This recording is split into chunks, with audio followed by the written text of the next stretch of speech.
Hello નમસ્કાર વિદ્યાર્થી મિત્રો નમસ્કાર તો બધા વિદ્યાર્થી મિત્રોનું ઓજા ફાલ્ગુન તમારું ઓજા ક્લાસીસ ચેનલમાં સ્વાગત કરું છું. તો વિદ્યાર્થી મિત્રો આજે આપણે ધોરણ 10ના વિજ્ઞાનના મોસ્ટ આઈએમપી પ્રશ્ન આપવા જઈ રહ્યા છીએ. તો ચેનલ પર પહેલી વાર આ ચેનલને સબસ્ક્રાઇબ કરી દેજો. તો પહેલો પ્રશ્ન છે, પ્લાસ્ટર ઓફ પેરિસના ઉપયોગો લખો. બીજું લખો, ખાવાના સોડાના ઉપયોગોને રાસાયણિક સૂત્ર. મોસ્ટ આઈએમપી રહેશે ધોવાના સોડાના ઉપયોગો અને તેના રાસાયણિક સૂત્ર લખો. મોસ્ટ આઈએમપી રહેશે. પછી ભોજન ને કેલ્સિનેશનની તમારી વ્યાખ્યા પૂછાશે.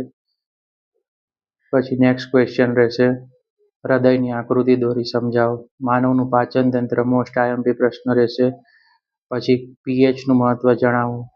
નેક્સ્ટ પ્રશ્ન રહેશે, પુરુષનું પ્રજનન તંત્ર આકૃતિ દોરી સમજાવો 3 માર્ક. સ્ત્રીનું પ્રજનન તંત્ર આકૃતિ દોરી સમજાવો. મોસ્ટ આઈએમપી પ્રશ્ન રહેશે. તો વિડીયો પસંદ આવે તો વિડીયોને લાઈક કરી દેજો, ચેનલને સબસ્ક્રાઇબ કરી દેજો.